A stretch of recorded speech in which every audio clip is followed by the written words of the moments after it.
Assalamualaikum warahmatullahi wabarakatuh. Selamat pagi untuk sahabat semuanya. Lanjutan video tutorial saya yang kemarin di saat musim hujan yang terus-menerus kita gunakan pupuk TS36. Nah, sekarang setelah terkena hujan, inilah kawan kondisi pupuk TS36. Coba kawan kita. Nah, ini kondisinya. Jadi pupuk TS36 ini sangat kuat. Tetapi karena sudah terkena hujan satu malam, jadi ini sudah bisa hancur dengan sendirinya.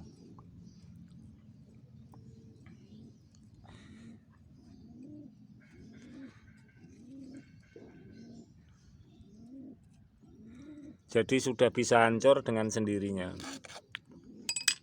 Nah, ini perlu saya informasikan sebab saya memberikan tutorial kepada kawan-kawan. Mungkin ada beberapa yang bertempat di lahan yang sempit, lahan yang terbatas.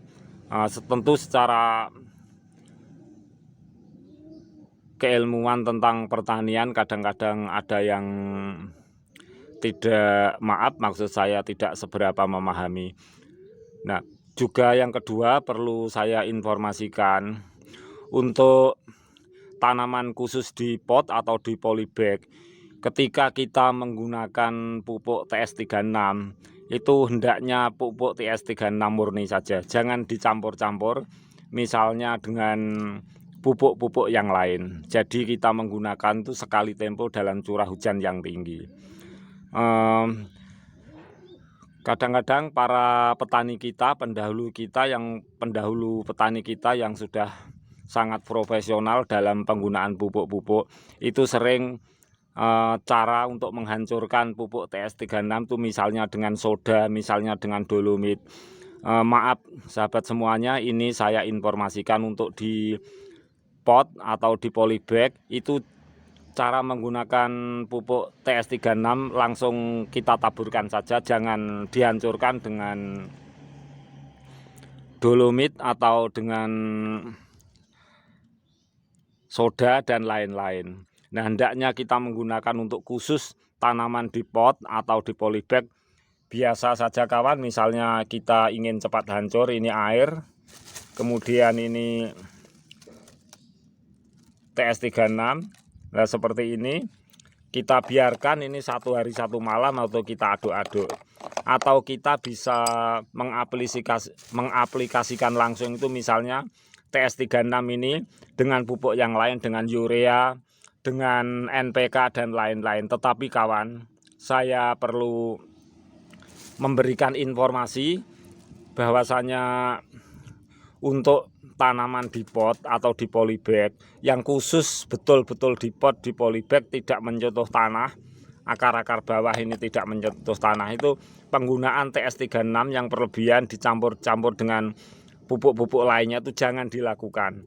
Kecuali walaupun di pot, misalnya ini di pot, di polybag seperti ini bawahnya itu menyentuh tanah akar-akarnya.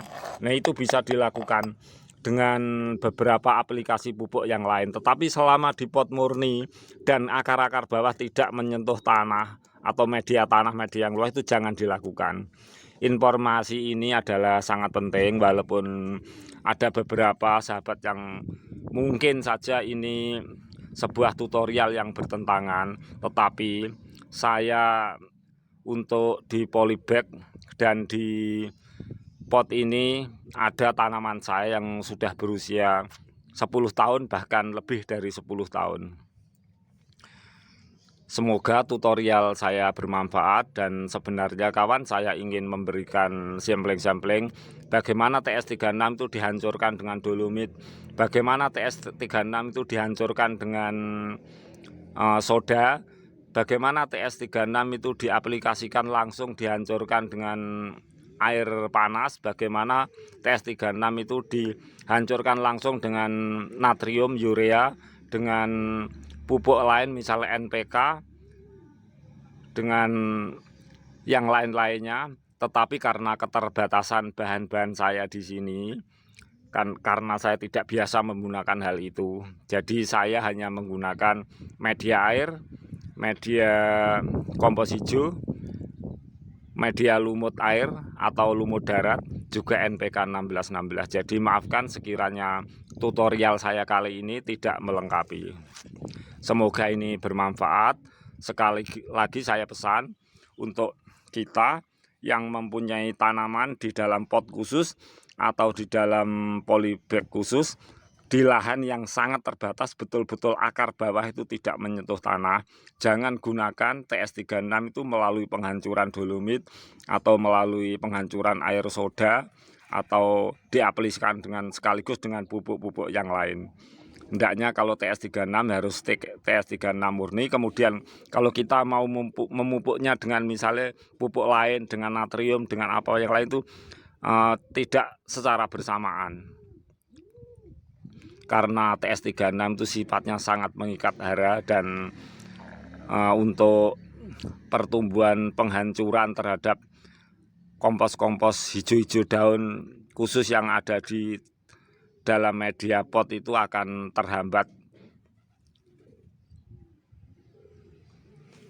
karena cacing tanah atau mikroba-mikroba yang ada di dalam media pot itu perkembangannya akan sangat terhambat bila kita terlalu menggunakan dosis TS36 yang berlebihan. Jadi tentu ilmu pertanian di sini itu sangat berbeda ketika kita menggunakannya, mempraktekannya di lahan yang luas, juga khusus di media pot yang betul-betul akarnya tidak menyentuh tanah. Semoga kawan tutorial saya ini bermanfaat. Tentu banyak kekurangan sana sini saya memberikan tutorial, dan selalulah kita untuk belajar bersama-sama. Akhirul dari kata saya, wabillahi taufik walhidayah, wassalamualaikum warahmatullahi wabarakatuh.